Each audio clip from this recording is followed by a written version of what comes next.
Like to call the executive committee meeting for Tuesday, January 22nd to order. If I could get a roll call, please. Mr. Lear, Mr. Washington, Present. Mr. Lejas, Mr. Olthoff, Mr. Hess, Present. Mr. Tholen, Mr. Byrne, Present. Ms. Weber, Present. Mr. Payton, Present. Mr. Ritter, Mr. Kinzinger, Present. Ms. Haas, Present. Mr. Wheeler. We have a quorum. Thank you. I have one person for public comment. Microphone in the back. It's Jack Miller from Kankakee.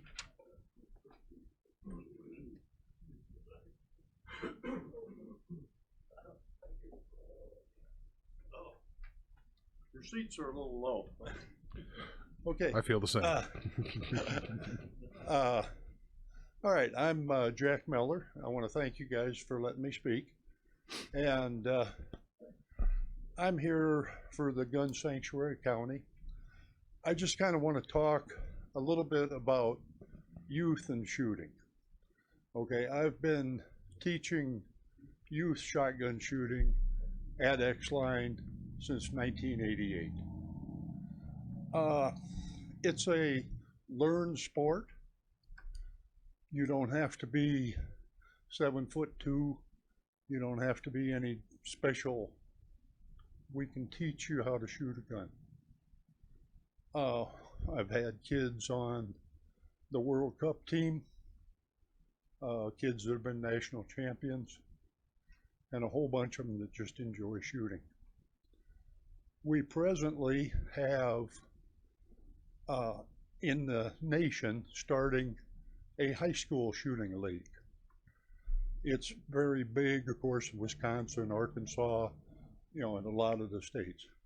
It's growing pretty rapidly here in Illinois, of course, mostly in the southern states. It's been about 3 years in existence, 4 years, I guess, I'm sorry. I found out about it about 3 years ago. One of the young men that was in my first group in 1988 is coaching a team in Prairie Central.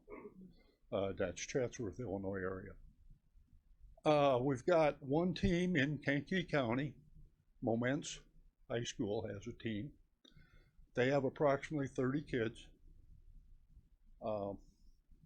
What I've seen on kids in development with it is it brings a lot of personal satisfaction, personal esteem.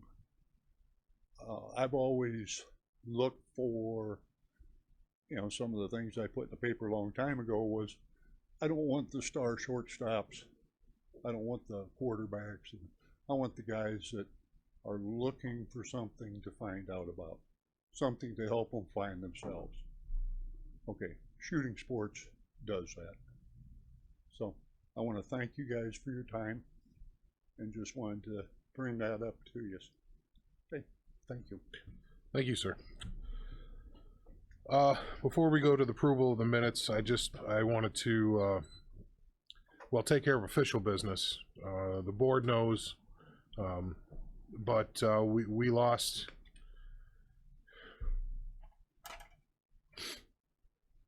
a friend.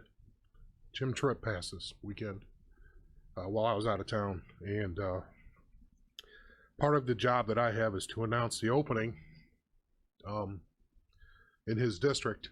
So this is officially that announcement. We have to find a replacement within 60 days.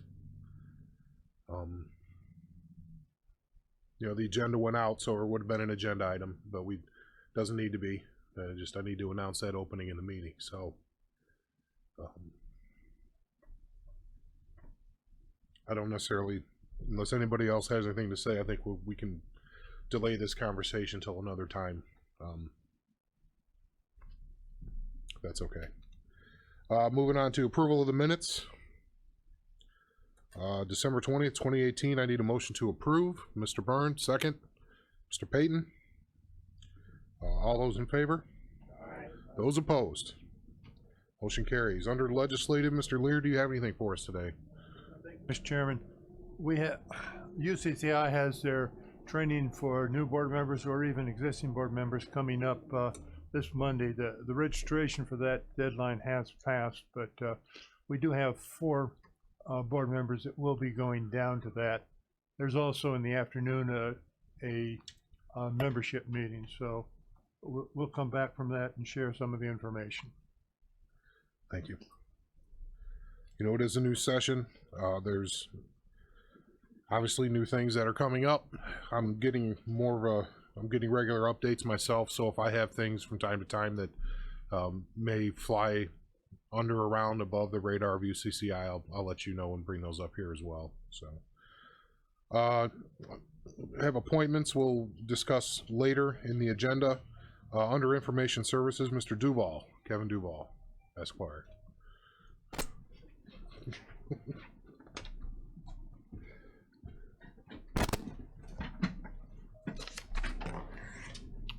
Again, I'll keep it brief.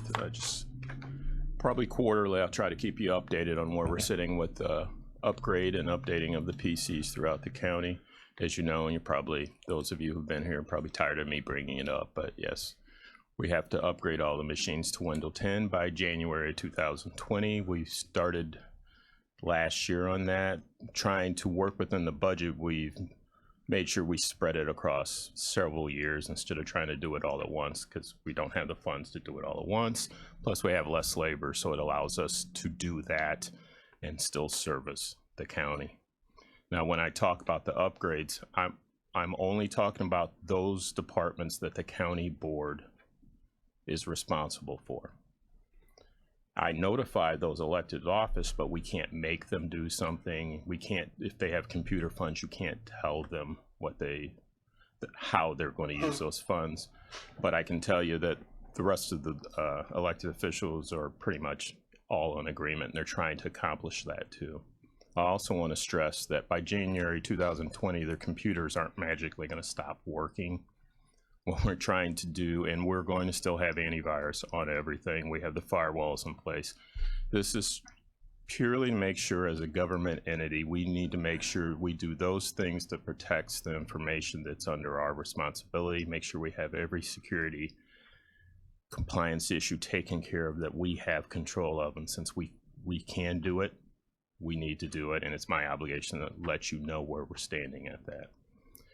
As far as this building, which is mainly what we're talking about, the 6th floor has already been done. That's right now, the 6th floor is the mostly the civil division, but it's the state's attorney office. They paid for all of theirs. We did the implementation. They not only did this floor, they did their whole department, so the state's attorney is completely done. And when we come down to the 5th floor, all of the key machines, if not, I believe we may have all but one machine for the administration office completely done. We've done all the machines in the auditor's office. That we didn't do a hardware upgrade as much as we upgraded the existing machines, so there was no cost to you as a board to do those machines. My office, of course, is always in compliance. We're currently in the assessor's office. We've done the key machines there, which is the GIS mapping machine, which is kind of the heart of the whole DevNet system, and the DevNet will be brought up later, I believe, in this meeting. We have worked out a plan between Eric, myself, and the chairman about how to proceed with, because they do need to upgrade their server, and there's going to be, that will have an additional cost, but how we deal with that is different than how we do the day-to-day transaction. We wait for each contract to come up, and we have to match what that contract actually states. So that will always change when the contract comes. We've done Eric's, and we've done all the key, we've done their counters, and we've done the public access machines, which are kind of heavily used in the assessor's office. We hope by the beginning of next week to complete the assessor's office. Next, we hope to do the treasurer's office. Again, we do them one at a time, so we make sure we don't disrupt the flow of business, so they can make sure they serve the people. But I don't foresee us having any problem being completely in compliance by the date, and hopefully long before that. I also put a notice out, a reminder to the chief judge, so the chief judge can realize that we're ready to go start again in their facility. The chief judge and Sandy dictates when they do their upgrades, because they have computer funds, large computer funds, less large than they used to be, I guess, to deal with theirs. We did start last year, but because of an issue with their main application that we had to stop until something was rectified. Their company did put something out now in late fall, so we would like to resume to make sure they meet the date. The chief judge that's in charge now wasn't here, wasn't the chief judge the last time we did their upgrade. So I notified him how that's normally funded, but that's up to the chief judge, Sandy, and our chairman of how they proceed. I don't get into that. I just let them know how we did it in the past and how we plan on going forward. We move over to the the annex department. The probation department, I've worked with Tom, they're completely updated. The only departments that need to have a plan will be judicial. I've recommended something for them, and the public defender's office. I have a plan in case something falls through for there, but that's normally under the auspices of the chief judge. We are also working on a few projects that the chief judge asked me to look into, as far as signage, internal signage for courtroom court calls. We my department put together a plan to basically do what they requested at a cheaper cost. There's something they want to do to keep up with modern court calls. They looked in some automation, some programs they thought that they couldn't afford it. They asked if there's some solution that I thought I could do. I designed something basically making use of what we had. It looks like they're going to approve what we're going to do. They've secured some grant funds to pay for the additional monitors that would need to go there, and then I assigned Jason to actually implement. Jason did a great job on it. There was a lot of labor for that, but hopefully we'll put that into place. That signage program was designed basically based on the notification that the chairman had told me to make sure we're always concerned in the courthouse, which is to make sure we do nothing that upsets any ADA negotiations, and nothing will interfere with that. So basically right there, that's where we're standing. If you have any further questions.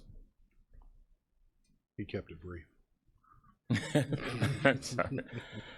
And did you want me to go into the, I don't know how to phrase that, the YouTube? Oh yeah, the recording of the video. So yeah.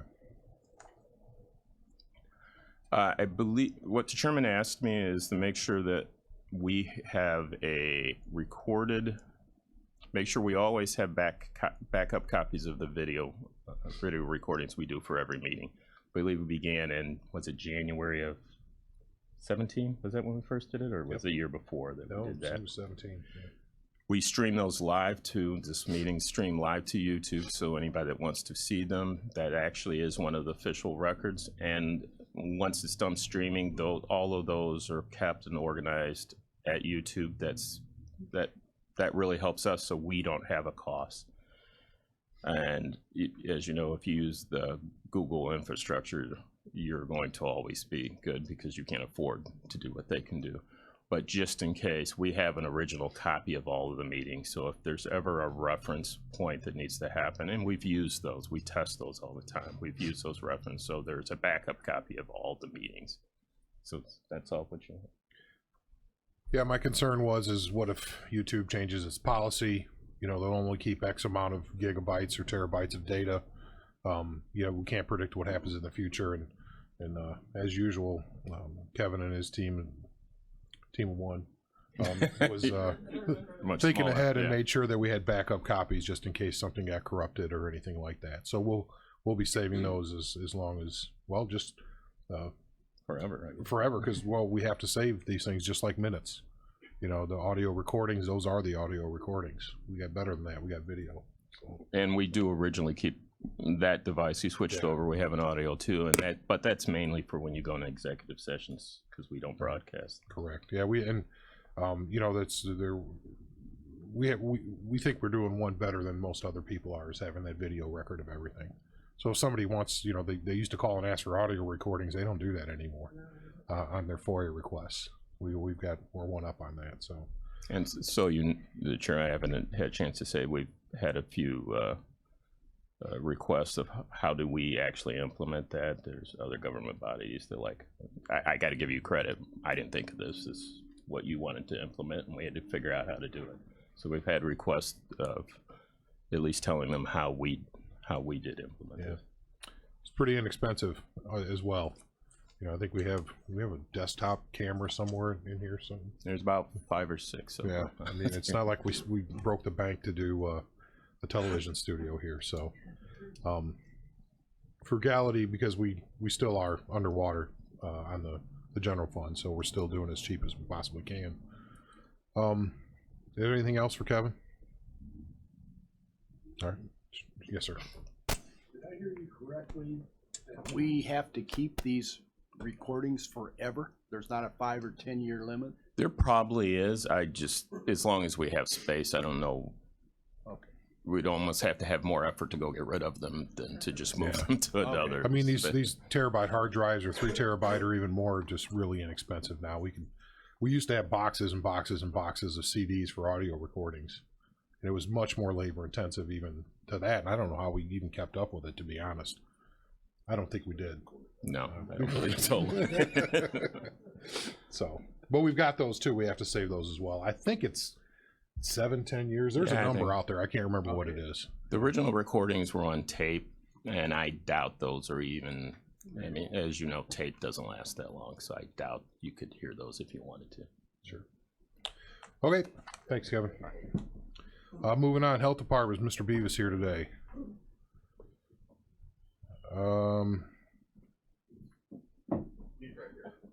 Man can make an entrance. I had an extra second. I was hanging my coat up. Good morning. I just had a couple of updates for everybody this morning in regards to some programs and things that are going on at the health department. I know a few months ago, you'll remember, originally we had presented to this board, or this committee of the board, the changes to the Kankakee County's food ordinance in relation to going from the old scoring system that we traditionally had done for the last 30 plus years, going to the new FDA food code, which started inspections, which started January 1st of this year. So I appreciate that. This committee passed it, the board passed it, and it went into effect then January 1st. And I just wanted to say that so far, Keith Winowski is the Director of Environmental Health at the Health Department, and his staff have gone out so far in January, and January's not quite over yet. We've done approximately 30 inspections with this new process. So with the new rules that are in place for our ordinance, and then the new FDA food code rules, which a lot of those are basically in relation to what we were looking at in the restaurants and the facilities are the same, but how we write those violations down and then there's no score anymore is what's changed. So a lot of it is more of a risk-based inspection process. They're sitting down with the managers at the beginning of the inspections, and they're going over kind of an interview process, asking them a number of questions, and then making sure that there's a lot more documents now that they're responsible for keeping on site and providing on site to make sure then that they're following the guidelines. So some of the current issues, violations, I guess, that we're seeing so far. So they've done about 30 inspections so far.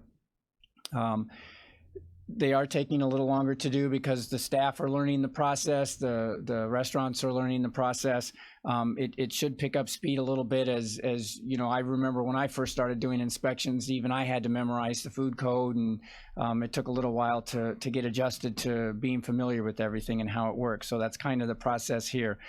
We liken it to basically learning a new alphabet. You know, they had this alphabet down, but now they have to learn another one. And they're getting it pretty well. So there's a new form to use. The computer system that we used had to be updated, and that's all been done. But a lot of the violations are, there's some forms, for example, that have to be filled out so that if employees are sick, management has to fill out the forms and kind of document what was it about them, how ill were they removed from a specific job like preparing food to maybe just doing dishwashing or something like that. Put them in an area where they're not going to be able to be cross-contamination issues. Certified food safety manager training, especially in regards to allergen training. This is something that we started working with, getting them educated a year ago, that they were going to need to have this in place by January 1.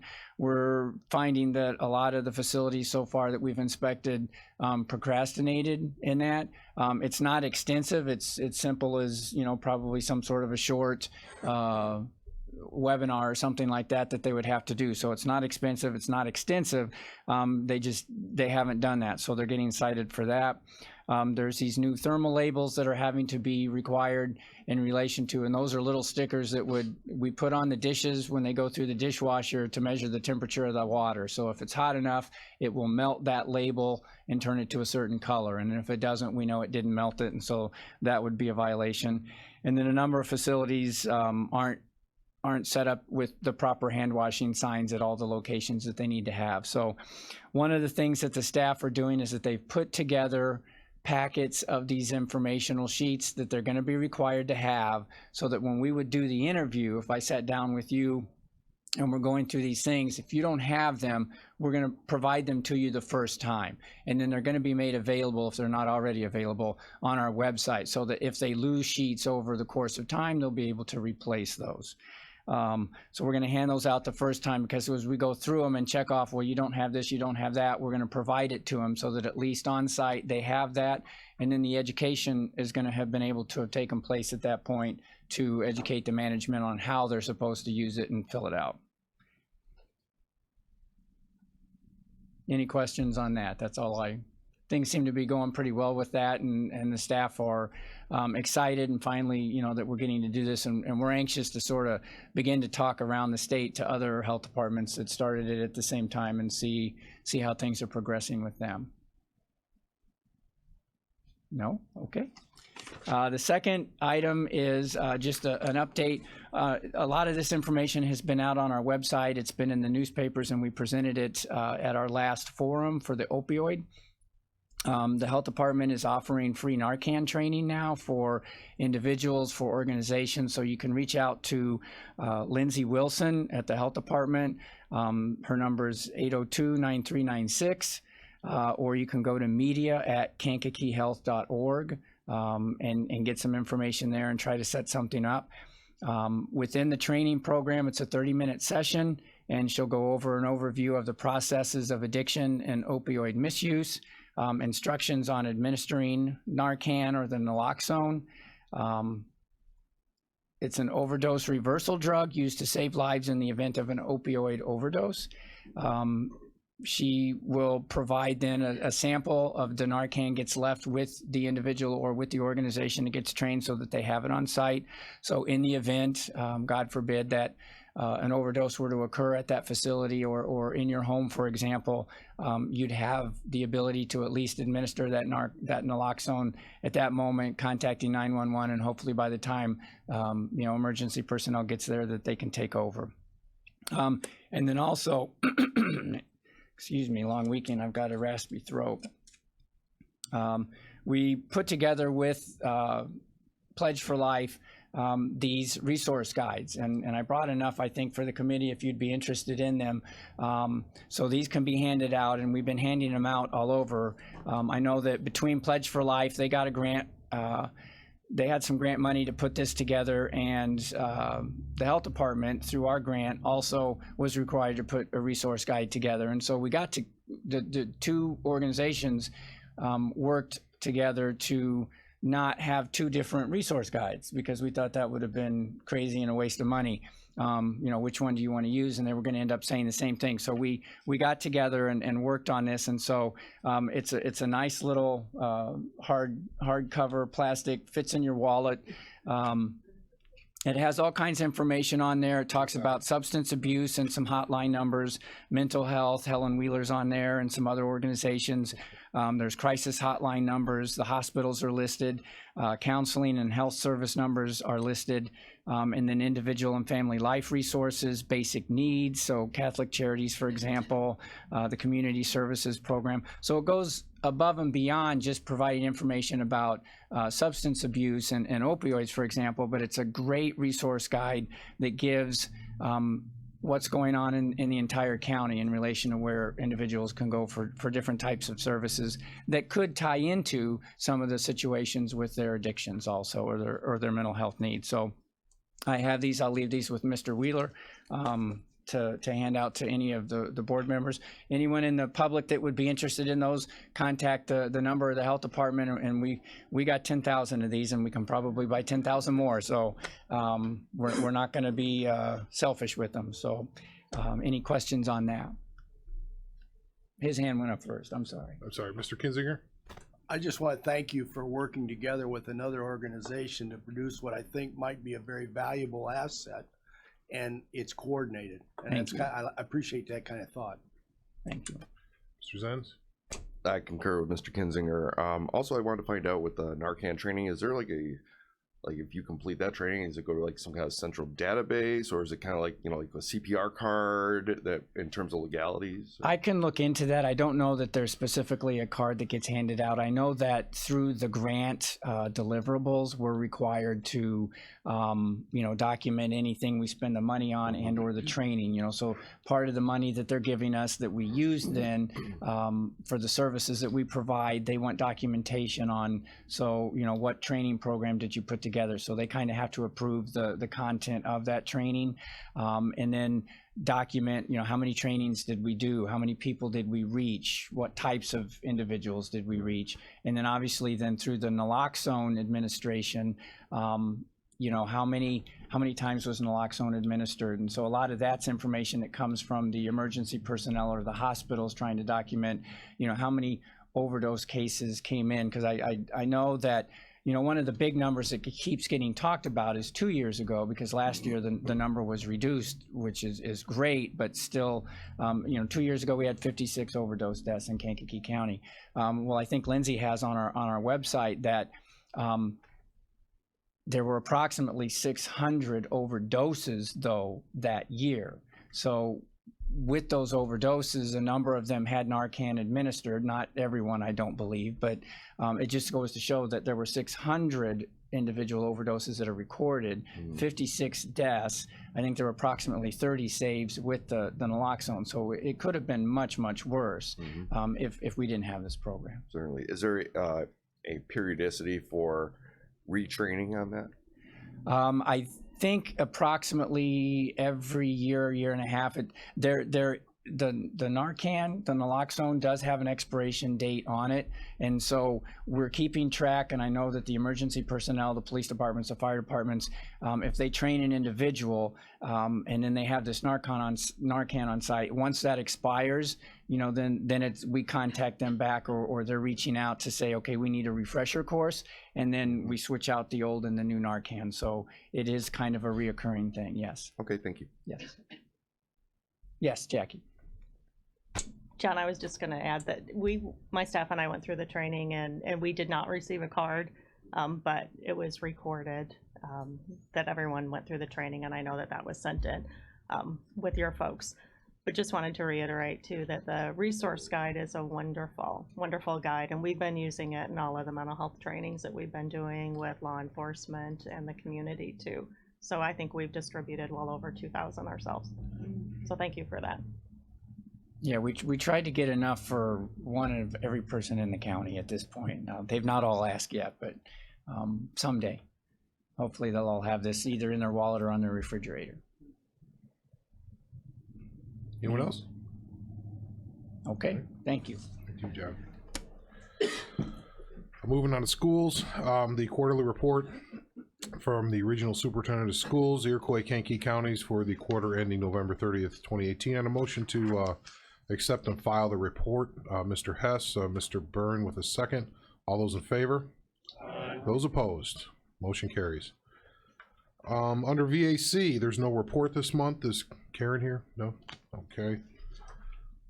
County Administrator's Report, Anita Speckman.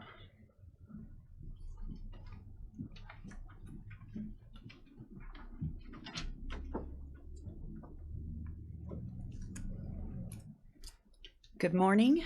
Everyone has a staffing report in front of them. If you'll remember, last month, then within the last 30 to 60 days, we've had numerous vacancies within the departments. And I think at last month's report, we were down, well, 2 months ago, we were down 10 people. Last month, it was about 6. We are now at full staff. We're at 529, which is exactly where we were in December of 2017, so flat. Some puts and takes department by department. There are some departments that have eliminated positions throughout the year and not replaced those and don't intend to replace those. And there are a few additions. Notably this month, there were 3, if you look, there were 3 additions at 911. That really is flat year over year, but for most of the year that remained down, and now they're at exactly where they were a year ago. And then the other 3, sum total of 3 additions were in corrections. And you can look at that. Those are at full-time positions now, rather everyone they added this month was a full-time. What we've been seeing the last maybe 6 months is they'll add someone starting, several people starting at part-time, and then as those full-time vacancies occur, then they move that part-time person into full-time. So we're seeing some of that. Questions on the report? Okay. The other thing that's been a focus is kind of finishing up all the open enrollment and looking at those numbers, ensuring everything, everyone's enrolled correctly, that our billings have come through correctly, that match changes that have been requested through the open enrollment process. Just the noticeable thing for this year in the health insurance is we have 383 enrollees in the county's health insurance program. The big change this year is we had net 16 reductions in the HMO. So a 4% decrease in the HMO enrollment to other, one of the other 3 plans that are offered. We'll have to watch that. Andy and I get a report from our broker on a monthly basis that gives us our experience, and we'll have to see if or how that may impact our experience rating through the year. So we'll want to watch that and see what change that makes. But that was really the most noticeable thing this year. One of the things especially, I think, that what we saw happen was anyone with out of state who either lives outside Illinois or who has dependent children. Most noticeably, we saw it with people that have a child that attends college out of state. What we found through the first year of the HMO is there were lapses in coverage for those children. So there were a lot of changes there, just in as our employees kind of learn the HMO and what works best for their family and what doesn't work. So that's what we're seeing there. Questions? The only other thing that's still outstanding from open enrollment is the supplemental life plan that's available through Dearborn. That is 100% paid for by the employees.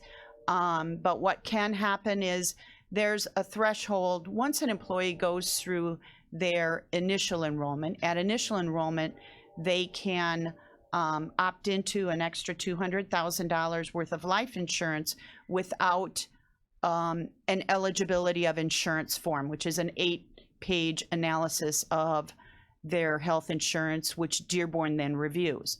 Well, you can do that at your initial enrollment without that EOI form.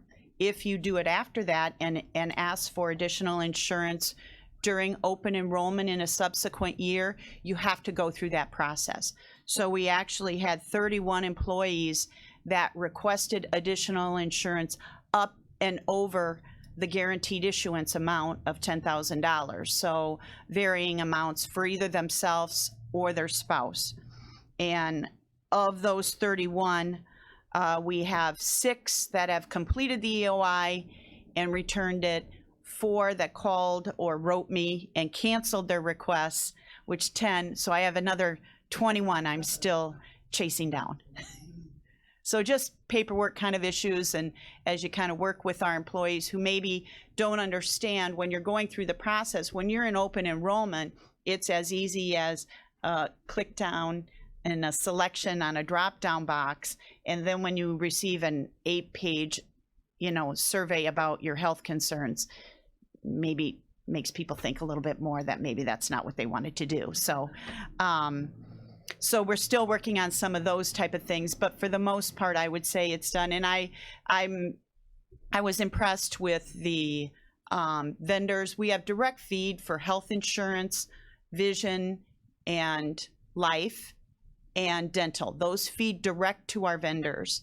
And so all those bills were up to date. We didn't have any issues with those. So it really was a lot of tracking down, but the system worked really, really well. So questions on any of that? Any other questions for Anita about what she's up to? I'm not gonna say anything. Okay. No smart aleck comments this time. Wow. I reserve that right. for I'll future leave meetings. quickly. Yeah. Okay. Thank you. Under administrative issues, we have resignation of Dennis Martin from the Grant Park Fire Protection District. And if I could get a motion to combine the next 4 into motion to combine and approve the reappointment of Kenny Tatum to the Kankakee County Housing Authority Board, reappointment of James Lamotte to the Emergency Telephone System Board, appointment of Charmaine Sims to the Grant Park Fire Protection District, and appointment of Eddie Kennedy to the Essex Township Fire Protection District. I get a motion to combine and approve. Ms. Haas and Mr. Byrne. Is there any of those that need to be discussed separately? I don't know about this Lamotte guy, but no, I'm just kidding. All right, we have a motion and a second. All those in favor? Those opposed? Motion carries. Announcing some openings. 1 opening on the Gar Creek Drainage District, 2 openings, Mantino number 3 Drainage. One opening on each of these, the Mantino number 9 Drainage District, Minnie Creek Drainage District, Moments and Yellowhead Drainage District, and Essex Township Fire Protection District. There's still 1 opening there? No? Scratch the last one. There is no opening on the Essex Township Fire Protection District. 1 resident opening on the KCHA, the Kankakee County Housing Authority Board. I expect that application to be coming in shortly for next month. So under new business is the a gun sanctuary county discussion. This is something that Mr. Eckhoff asked the executive committee to bring up and discuss. So with that, I'll let you, Mr. Eckhoff, kind of explain a little bit about what your thoughts are on this and what you'd like this committee to consider. Thank you, Mr. Chairman. Purely this resolution that was passed by Iroquois County back in 2018 was and is purely symbolic, and it has nothing that will go ahead and harm our state's attorney's office or our county sheriff's office from prosecuting or making arrests. It just tells Springfield that we don't appreciate the gun laws that they're trying to pass. I believe there's 50-something counties that passed this kind of resolution or sanctuary bill, and I'm just asking for our executive committee to have a discussion on this, and it's up to this committee if we go forward or not. Thank you. Okay.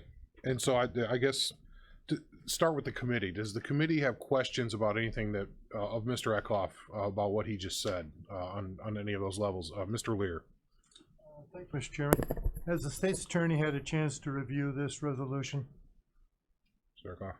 I sent it off to State's Attorney Rowe about, I think, a month ago after last executive, because there was public discussion on that. I sent it off to the State's Attorney's office, and I sent it to Board Chairman Wheeler. Have you heard a response from him in terms of any? Purely symbolic, in that it's not going to affect his office. That's all I've heard. So that was his response to you? Yes. Okay. I did also hear from Mr. Rowe regarding his involvement in writing the resolution it would be completely and totally up to the board to write this resolution, as it is nothing that affects current laws and enforcement or anything within the county. It is a purely political statement, and so he has declined to write this up. And it would be up to the board to craft what this needs to be on the board level. Does that make sense? So I just want to make sure that that's clear. This is, if the board chooses to have something, it's going to be the board that drafts it and submits it as a advisory ordinance. I don't know, symbolic statement. So, because yeah, it's a resolution basically saying that. So thank you, Mr. Smith. Mr. Kinzinger. Is it the suggestion that wherever Iroquois County appears, we substitute Kankakee County? Is that the way this being, okay? I think it's whatever this executive committee wants it to be. I'm just looking at the example and trying to figure out how we're to use the example. Well, I was going to suggest, and Mr. Lear, you were going to raise your hand. Go ahead. No, I was just going to suggest that maybe a couple people from the committee and Mr. Eckhoff decide what they want to put before us as the actual language, because I'm not going to craft this. This is the people that want it would bring it back here and have that statement made, knowing that, you know, and anybody can be involved here. You know, they can have people from the outside if they want to talk to their constituents about what they want in there. You know, the actual, what we see in front of us is an example from another county. It may apply to us. Some of these, like HB 1469, I believe, died at the end of the last legislative session. So that part is not accurate anymore. So we don't have anything to vote on today anyway, because this is not crafted. But it would need to be what the executive committee wants to put before, or what this subcommittee, if that's the way you want to go, will put before executive committee for the full board to consider. Mr. Hess. Thank you, Mr. Chairman.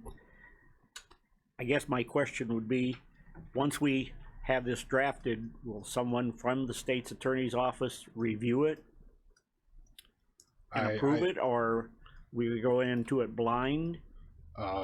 The first indication is that I don't know, maybe grammar, he didn't say that, but he said really it's up to the board to do this. This is not something that is something that they would be involved in from the state's attorney's office side of things. So if we want to ask that question directly of him or somebody in the office, it might be appropriate in front of the committee. So if we do bring something back, I will ask them to come, you know, but it is not something that the gun sanctuary gives the impression that there is some kind of a teeth behind this, that, you know, we're going to have an ordinance that says ignore the laws or something of the state of Illinois. I don't know what that means, you know, because we're governed by the county's code. We all know that here, but I want to make sure we're clear. If it doesn't say you can do this in the county's code, then you can't do it. Okay, you can't just make up something like, you know, cigarette tax or whatever. So we couldn't make up something that says we're going to ignore state law. You know, we can't, because we don't have that authority. But if the committee wants to craft something that is a purely political statement that says we don't believe in this, then that's well within our power, and it's a political resolution. I don't think Mr. Rowe has any interest from his comments to me in a political statement of this sort. So either for or against. Yeah. It's not appropriate for his office. But again, he needs to say that, not me. The next thing would be then is we probably should bring this up at the Criminal Justice Committee to see the viewpoint of the sheriffs. I think it's entirely appropriate. I'd like to see that put on the agenda then for the Criminal Justice Committee. Thank you. You're welcome. That's a good idea. So is there anybody here that would be interested in, if you agree that there should be a team to craft this of executive committee members, who would want to be part of that?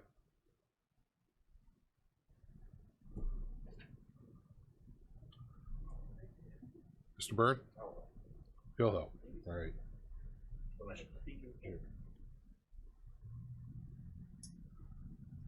Anyone else? Second member, Mr. Lear?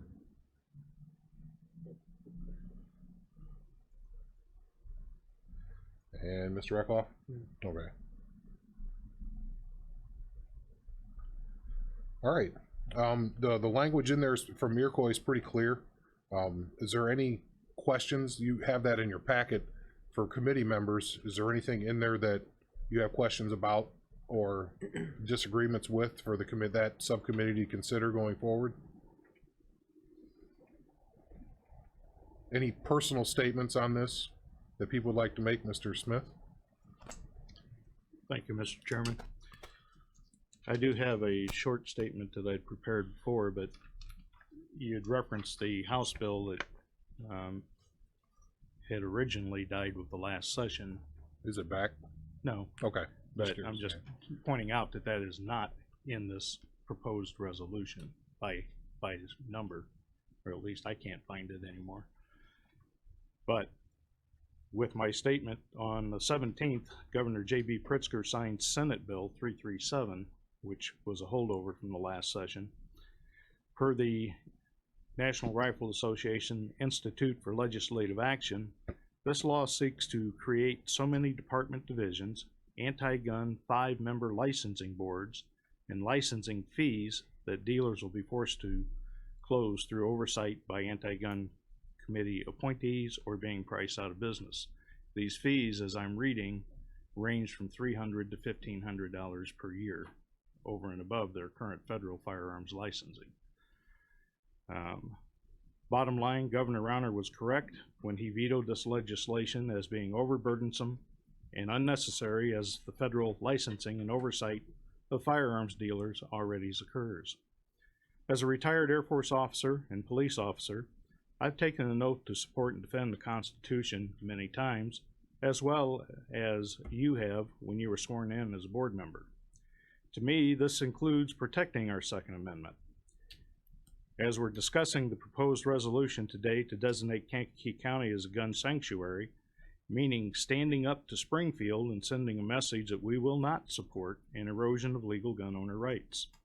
While the inevitable legal challenge will continue over the newly signed law, we need to take a stand now affirming our support of local firearms dealers and legal gun owners. History is full of examples of appeasement through inaction, hoping the enemy will not target or take something away that we want by our inaction. If we could go back in history and ask Arthur Neville Chamberlain, who served as Prime Minister of the United Kingdom from May 1937 to May of 1940, how his acts of appeasement worked out, I'm sure he would have recommended a different path today. Should you choose the path of inaction today, which it appears that we are not, you'll only serve to embolden the likes of Governor Pritzker and Mayor Rahm Emanuel and their anti-gun cronies. Therefore, I urge you to take action on bringing this legislation or resolution to the full board as soon as possible. And thank you for listening. Mr. Kinzinger. Thank you, Mr. Chairman. As a member of the executive committee, would it be appropriate to suggest if Mr. Smith would like to be on that committee to write this resolution? Yeah, I think it would be appropriate if he would like to join in. That's fine. I'm not limiting to 3. That's usually just a number we throw out. But if he would like to be part of it as well, because that committee would craft something. That's what I'm thinking. As a team. Okay. Yeah. Thank you. Yep. Is that good? Okay. All right. Oh no, no. Mr. Eckhoff isn't on there also. I mean, there's long history precedence there. I think I was doing finance stuff when I wasn't even on the finance committee at one point. Committee of 5, remember that? Good times, huh? Yeah, wow. So yeah, so it looks like that's what's gonna happen. Mr. Hess, yes. Thank you again. If they would happen to have a copy of that draft for the Criminal Justice Committee meeting, it's a couple of weeks, but if they would have that, and if that's available, to be an addition to the package, Sure. nothing to vote on or anything like that, just a informational piece. That's no problem. Well, I can't say it's no problem. They can make every effort to do so, but it may take them longer to draft that. Okay. But it seems like the committee wants to move forward, get something to bring back, other people to look at, and they can consider here. Yep. Is that the general? Because there's nothing to vote on today. It was more like, is this the path you want to go? Okay. Okay. All right. Any other questions on this? Any other angles, thoughts? Because you have my commitment. We'll bring something back for this committee and the board to consider. So, okay. Moving on. Is there a moving on? What's next on the agenda? I'm sorry, I'm all turned around. Oh, okay. Do we have any old business today? Anything to consider? Just to let the board know, there'll be an email going out with all the arrangements for Mr. Tripp. I hope that every board member can make that. People that have worked with him in the past and department heads will all be notified. It's for Friday and Saturday, and so you'll get the information via email. If you have any questions, you can stop up and we can give that to you today. Any other business to consider? Yeah, Mr. Legess.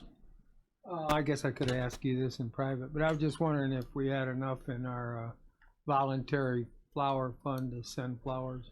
That was spent on the previous one. Did everybody come in and kick in on the last one? A good amount did. Yeah. So but do we have any funds available? No, it was still short of the last spend. So I covered the other $50 or so myself, and then so we don't have anything in there now. I would be happy to go ahead and purchase again for this, and if we want to do it again and do another collection. We did the hat didn't make it around before the first time that we had to spend it, so it was more of like a recoup the first one. Yeah, I think that would be appropriate. You know, you've been on the board for 50 years or more, I think. And Yeah, he was first elected in '67. my suggestion is if every board member, when we have a death, could kick in money into the fund, 10 or 20 bucks, it won't kill you. Right. And then we got money for the next one. Yep. Hear that, George? I hear that, Michael. Wow. Oh, I love George. Wow. I don't know where to go with that. All right. Is there a motion to adjourn? Censor Mr. Legess first. Mr. Legess, Mr. Hess, all those in favor? Aye. Those opposed? Have a good day.